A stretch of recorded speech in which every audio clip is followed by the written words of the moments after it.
పశ్చిమ గోదావరి జిల్లా ఉండి నియోజకవర్గం జనసేన పార్టీ స్థాపించి 12 సంవత్సరాలు పూర్తయిన సందర్భంగా ఆవిర్భావ దినోత్సవాలు పార్టీ అధ్యక్షులు పవన్ కళ్యాణ్ గారి ఆధ్వర్యంలో పిఠాపురం నియోజకవర్గంలోని చిత్రాడలో ఆవిర్భావ వేడుకలు ఎంతో ప్రతిష్టాత్మకంగా జరుగుతున్నవి కావున ఉండి నియోజకవర్గం నుండి అత్యధిక సంఖ్యలో జనసేన నాయకులు పాల్గొని జయప్రదం చేయాలని ఉండి నియోజకవర్గ ఇన్ఛార్జి జుత్తుక నాగరాజు పార్టీ శ్రేణులకు పిలుపునిచ్చారు.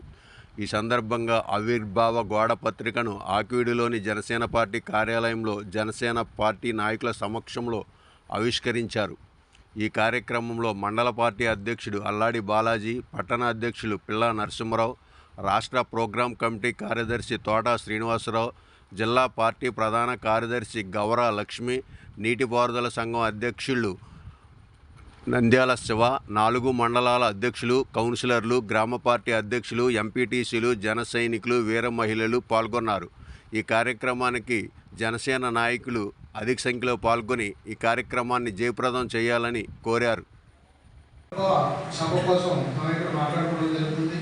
మరి గత ఆవిర్భావ దినోత్సవానికి మనం మచిలీపట్నంలో పెట్టిన ఆవిర్భావ దినోత్సవానికి మనం ఏ విధంగా అయితే మనం ప్రణాళిక సిద్ధం చేసుకున్నామో మరి అదేవిధంగా మనం ఈరోజు మరి రాష్ట్ర ఉప ముఖ్యమంత్రి శ్రీ పవన్ కళ్యాణ్ గారు దశాబ్ద కాలం పాటు మరి యొక్క జనసేన పార్టీ కోసం ఎన్నో కష్ట నష్టాలు ఎదుర్కొని ఈరోజు తెలుగుదేశం, జనసేన, బీజేపీ అధికారంలో రావడానికి కూటమిగా ఏర్పడడానికి ముఖ్య కారకుడు శ్రీ పవన్ కళ్యాణ్ గారు. మరి ఆయన నేతృత్వంలో మరి ఈరోజు అధికారం వచ్చిన తర్వాత ప్రప్రథంగా మరి పిఠాపురం మన కళ్యాణ్ గారి యొక్క నియోజకవర్గంలో చిత్రాడలో ఈ ఆవిర్భావ సభ ఏర్పాటు చేయడం జరిగింది. ఈ సభని పూర్తిగా మనందరం కూడా విజయవంతం చేయవలసిన అవసరం మనందరి మీద కూడా ఉంది. ఎందుకంటే మరి ఇవాళ మన రాష్ట్ర ప్రజలతో పాటు దేశ ప్రజలందరూ కూడా ఎదురు చూస్తున్నారు ఇవాళ పవన్ కళ్యాణ్ గారి యొక్క ఆవిర్భావ సభ కోసం. కానీ ఇవాళ మన రాష్ట్ర రాజకీయాల్లోనే కాకుండా పవన్ కళ్యాణ్ గారు దేశ రాజకీయాల్లో కూడా చక్రం తిప్పుతున్నారు. ఇవాళ మీరు చూశారు, ఇవాళ ఎక్కడ ఎలక్షన్ జరిగినా సరే దేశంలో ఇటు మహారాష్ట్ర కానీ ఇటు ఢిల్లీ కానీ ఎక్కడ ఎలక్షన్ జరిగినా సరే ఇవాళ బీజేపీ తరఫున క్యాంపెయిన్ వెళ్ళి అక్కడ విజయోత్సవంగా అక్కడ ఉన్న అభ్యర్థులందరూ కూడా గెలిపించి విజయోత్సవ సభలో కూడా మన నాయకులు పాల్గొని ఇవాళ కేంద్ర రాజకీయాల్లో కూడా ప్రధానమంత్రి గారికి అత్యంత సన్నిహితంగా ఉండే నాయకులుగా మన పవన్ కళ్యాణ్ ఎదిగారు. అలాగే రాష్ట్ర ప్రభుత్వంలో కూడా కీలకంగా ఉన్నారు. ఇవాళ రాష్ట్ర ముఖ్యమంత్రి శ్రీ చంద్రబాబు నాయుడు గారు, అలాగే ఉప ముఖ్యమంత్రి మన పవన్ కళ్యాణ్ గారు ఇద్దరు కూడా ఈ రాష్ట్రాన్ని అన్ని విధాలుగా కూడా అభివృద్ధి పథంలో ముందుకు తీసుకెళ్తున్నారు. మరి గత 5 సంవత్సరాల్లో వైఎస్ఆర్ ప్రభుత్వం మరి ఈ రాష్ట్రాన్ని శీఘ్రమయం చేసిన విధంగా చెప్పాలంటే అన్ని వ్యవస్థలను కూడా విచ్ఛిన్నం చేసి రాష్ట్రాన్ని అధోగతి పాలు చేసిన సందర్భంలో మరి ఇవాళ కూటమి ప్రభుత్వం అధికారంలోకి వచ్చిన తర్వాత ముఖ్యమంత్రి చంద్రబాబు నాయుడు గారు, ఉప ముఖ్యమంత్రి పవన్ కళ్యాణ్ గారు ఇద్దరు కూడా మరి రాష్ట్రాన్ని అన్ని విధాలు కూడా అభివృద్ధి పథంలో ముందుకు తీసుకెళ్తూ ఏదైతే మేనిఫెస్టోలో పెట్టారో హామీలన్నీ కూడా ఒక్కొక్కటిగా అమలుపరుచుకుంటూ ఈరోజు ముందుకెళ్తున్నారు. కేంద్ర ప్రభుత్వం సహాయ సహకారాలు అలాగే ప్రధానమంత్రి మోడీ గారి సహకారంతో ఈరోజు ఈ రాష్ట్రానికి వేలాది కోట్లు మరి ఇవాళ నిధులు తీసుకొచ్చి ఈ రాష్ట్రంలో సిమెంట్ సిసి రోడ్లు కానివ్వండి, మరి అక్కడ మంచినీరు వాటర్ సౌకర్యాలు కానివ్వండి, డ్రైనేజ్ వ్యవస్థ కానివ్వండి, ప్రతిదీ కూడా అభివృద్ధి చేస్తున్నారు. అదేవిధంగా పెన్షన్ సౌకర్యం కూడా 3,000 రూపాయలు ఉన్నది 4,000 రూపాయలు ఒకేసారి 1,000 రూపాయలు పెంచి ఇవాళ మరి ఎవరు చేయని సహాయ సౌకర్యంగా రాష్ట్ర ప్రభుత్వం ఇచ్చిన ప్రతి హామీని కూడా నిలబెట్టుకుంటుంది. ఇవాళ దీపం పథకంలో కూడా మరి 1 కోటి కలెక్షన్ కూడా ఇవాళ 1,000 కోటి మందికి ఇవాళ దీపం పథకం కూడా మన పవన్ కళ్యాణ్ గారి చేతుల మీదుగా మన కన్నాపురంలో కూడా మనం ఇది ఓపెన్ చేసుకోవడం జరిగింది. ఇవాళ పవన్ కళ్యాణ్ గారు పంచాయతీ రాజ్ శాఖ మంత్రిగా అయిన తర్వాత ఇటు అటవీ శాఖ కానీ ఆయనకున్న శాఖలన్నీ కూడా సమర్థవంతంగా నిర్వహిస్తూ ఇటు పంచాయతీరాజ్ వ్యవస్థను మరి రూపురేఖలే మార్చారు. గత ప్రభుత్వంలో పంచాయతీలు ఎక్కడో కూడా అస్తవ్యస్తంగా ఎక్కడ నిధులు లేకోకుండా పంచాయతీ నిర్వీర్యం చేశారు గత ప్రభుత్వంలో. ఇవాళ పవన్ కళ్యాణ్ గారు పంచాయతీ శాఖ మంత్రి అయిన తర్వాత మరి కేంద్ర ప్రభుత్వం నిధులతో ఇటు మన మోడీ గారి సహకారంతో ప్రత్యేకంగా పంచాయతీలకి వేల కోట్లు తీసుకొచ్చి ప్రతి పంచాయతీని కూడా మౌలిక వసతులు ఏర్పాటు చేసి గ్రామాలను అభివృద్ధి పథకంలో ముందుకు తీసుకెళ్తున్నారు. మరి ఇవాళ సాక్షాత్ రాష్ట్ర విద్యాశాఖ మంత్రి శ్రీ నారా లోకేష్ గారు మన శాసనసభలో కూడా చెప్పడం జరిగింది. ఇవాళ ఉప ముఖ్యమంత్రి గారు సర్వతో ఇవాళ మన రాష్ట్రానికి అధికంగా నిధులు తెచ్చి రాష్ట్రాన్ని ముందుకు తీసుకెళ్తున్నాం. పవనన్న సహకారం మనం పూర్తిగా ఉండడం వల్ల కలిసి ముందుకెళ్తున్నామని ఇవాళ విద్యాశాఖ మంత్రి నారా లోకేష్ గారు కూడా మన అసెంబ్లీలో కూడా చెప్పడం జరిగింది. అదేవిధంగా మరి ఈరోజు పవన్ కళ్యాణ్ గారి మీద అంచనాలు బాగా భారీ ఎత్తున ఉన్నాయి కాబట్టి దానికి అనుగుణంగా ఈ యొక్క ఆవిర్భావ సభని మరి 100% మనం విజయవంతం చేయవలసిన అవసరం ఉంది.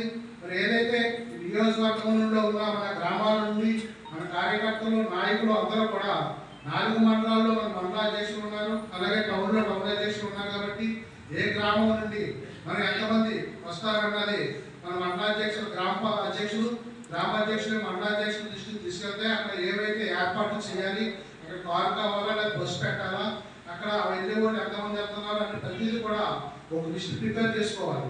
ఎందుకంటే మనం వెళ్ళేటప్పుడు ఎలా వెళ్తున్నామో ఎంత జాగ్రత్తగా వెళ్తున్నామో తిరిగి వచ్చేటప్పుడు కూడా అంతే జాగ్రత్తగా మనం రావాలి.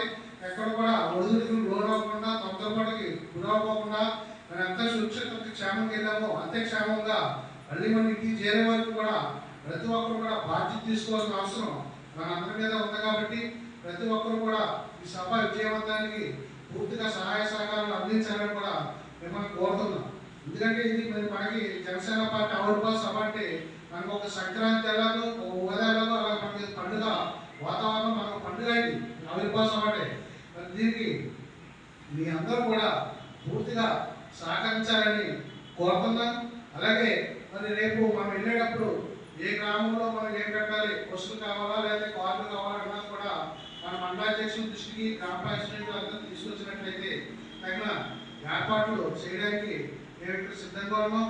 అదేవిధంగా మనం మచిలీపట్నం వెళ్ళామంటే మరి ఆకువీడు పట్టణంలో అప్పుడు 2 బస్సులు అంటే 2 బస్సులు కూడా ఎక్కలేదు, ఒక బస్సు ఎక్కారు, బస్సు ఖాళీగా అయిపోయింది. మరి చాలా మంది బస్సులు ఎక్కడానికి కూడా మనం చూపించలేదు. దానికి అనుకుంటే ఏదైతే ఏర్పడటం దాన్ని పెట్టడానికి చూస్తాము. ఇప్పుడు ఆల్రెడీ మేము బస్సులు పట్టుకొని మాట్లాడుతున్నాము. ఇవన్నీ కూడా మనకి ఏ మండలానికి ఏం కావాలన్నది చెప్పి మన నాయకులందరూ కూడా సమిష్టిగా ఒక ఆలోచనకు వచ్చి మీరు కూడా పూర్తిగా సహకరించాలని కోరుకుంటూ మరి ఈరోజు ఈ కార్యక్రమానికి చేసిన మన జనసేన పార్టీ నాయకులు కార్యకర్తలు నేర నాయకులు అందరికీ కూడా హృదయపూర్వక నమస్కారాలు తెలియజేసుకుంటూ ఇందులో ఏదైనా ఉంటే మీ సలహాలు సూచనలు కూడా ఇస్తే ఏదైతే పాటిస్తామో కూడా మీకు తెలియపరుస్తాను. మన గ్రామాల నుంచి వచ్చిన గ్రామ అధ్యక్షులు దీన్ని బాధ్యత తీసుకుని ఎవరెవరు వస్తారో మనకి లిస్టు పంపితే దాన్ని బట్టి కార్లు కానీ బస్సులు కానీ ఫుడ్ కానీ అన్నీ మనం సమకూరుతాం. దీన్ని 14వ తారీఖున ఆవిర్భావ దినోత్సవం మంచి పండగ వాతావరణంలో జరుపుకోవాలని మరి కోరు. జై జనసేన. స్వస్థ ఆవిర్భావ దినోత్సవం పోషణ కార్యక్రమాన్ని కూడా విజయ్ నాగార్జున చేశారు. ఈ కార్యక్రమంలో ఆ రోజు మన వార్డు ఇన్ఛార్జ్ ఎవరైతే ఉన్నారో వాళ్ళు మన వార్డుల్లో ఎవరైనా రావాలనుకుంటున్నారో వాళ్ళ పేర్లు సేకరిస్తే అందుకు తగిన ఏర్పాట్లు మన ఆకివేడి పట్టణ జనసేన పార్టీ. ఎందుకంటే మనం పార్టీ ఏర్పడిన తర్వాత మంగళగిరిలో అవ్వచ్చు ఫస్ట్గా, తర్వాత రాజమండ్రి అవ్వచ్చు, తర్వాత విప్లవం అవ్వచ్చు, తర్వాత మచిలీపట్నం అవ్వచ్చు. మరి ఇప్పుడు ప్రజెంటు ఏదైతే స్థానికంగా మన అధినాయకుడు పోటీ చేశారో పిఠాపురంలో ఏర్పాటు చేయడం జరిగింది. మరి దీన్ని ఎంతో ప్రతిష్టాత్మకంగా మనందరం కూడా తీసుకుని మనందరం కూడా ఎక్కడి నుండి కలిసికట్టుగా ఏదైతే ఏర్పాటు చేస్తారో ఇక్కడ నిర్వాహకులు అందరూ కలిపి మాట మీద వచ్చి బస్సు అయితే బస్సులు, కార్లు అయితే కార్ల మీద మనందరం కూడా ఈ 4 మండలాల నుండి నాగరాజు గారి యొక్క ఆధ్వర్యంలో మనందరం బయలుదేరాలని నేను కోరుకుంటున్నాను. అలాగే ఇందాక చెప్పినట్లు ఎవరైతే బాధ్యత తీసుకున్నారో ఆ బాధ్యత ప్రకారం అందరూ కూడా లిస్టు రాసుకుని ఇక్కడైతే ఎలా ఎక్కిస్తున్నామో మన బస్సు అక్కడ తీసుకొచ్చేటప్పుడు కూడా ఆ రకంగానే రిసీవ్ చేసుకోవాలి. అటువంటి బాధ్యతలే తీసుకోవాలి. ఏదో మనం ఇక్కడ ఎక్కించేసాం కదా మళ్ళీ అక్కడికి వచ్చిన తర్వాత వస్తారు కదా అనేది కాకోకుండా ఆ విధమైన ఏర్పాట్లు గత 4 సార్లు కూడా మనం అందరం కూడా చేయడం జరిగింది. మనందరం కూడా ఈ యొక్క సభని విజయవంతం చేసి అలాగే ఈ 14వ తారీఖు ఆదివాసీ దినోత్సవం పోస్టులు కూడా మనందరం కూడా నాగరాజు గారి యొక్క అధ్యక్షతన మనం ఈ రోజున రిలీజ్ చేసుకుంటాం. అందరం కూడా బాధ్యత తీసుకుని ఈ యొక్క మీటింగ్ని సక్సెస్ చేయాలని మనసారా కోరుకుంటున్నాను. ఉండి నియోజకవర్గ ఇన్ఛార్జ్ జుద్దు నాగరాజు గారికి, అలాగే మండల అధ్యక్షులు అల్లాడి బాలాజీ గారికి, టౌన్ అధ్యక్షులు పిల్లా బాబులు గారికి, ప్రోగ్రామ్స్ కమిటీ తోట వాసు గారికి, కౌన్సిలర్ గారికి, అలాగే జన సైనికులకు, వీర మహిళలందరికీ కూడా ముందుగా హృదయపూర్వక నమస్కారాలు తెలియజేసుకుంటున్నాను. మనం ఈ నెల 14వ తేదీన పార్టీ ఆవిర్భావ దినోత్సవం జరుగుతుంది మన పిఠాపురంలో. మనం అధికారంలోకి వచ్చిన తర్వాత పవన్ కళ్యాణ్ గారు డిప్యూటీ సీఎం అయిన తర్వాత ఎంతో ఒక పండగ వాతావరణాన్ని పిఠాపురంలో మనం చేసుకోవడం జరుగుతుంది. కావున మన ఉండి నియోజకవర్గం నుంచి మొత్తం జన సైనికులు, వీర మహిళలు, జనసేన నాయకులు అందరూ కూడా పెద్ద ఎత్తున తరలి వెళ్ళి ఆ సభని విజయవంతం చేయాలని మీ అందరినీ కూడా నేను కోరుకుంటున్నాను. అలాగే ఈ రోజున మన ఇన్ఛార్జ్ గారి ఇక్కడికి వచ్చి మనం అక్కడికి ఎలా వెళ్ళాలి అని ఏర్పాట్లు ఎలా చేసుకోవాలని ఆయన ఆధ్వర్యంలో మనమందరం కూడా ఆలోచించుకుని నిర్ణయాలు తీసుకుని మొత్తం అందరం కూడా పార్టీ ఆవిర్భావ దినోత్సవం రోజున మనం పార్టీ ఆఫీస్లో కేక్ కటింగ్ పెట్టుకుని కేక్ కట్ చేసుకుని ఇక్కడి నుంచి పెద్ద ఎత్తున తరలి వెళ్ళాలని మీ అందరినీ కూడా మనస్ఫూర్తిగా తెలియజేసుకుంటూ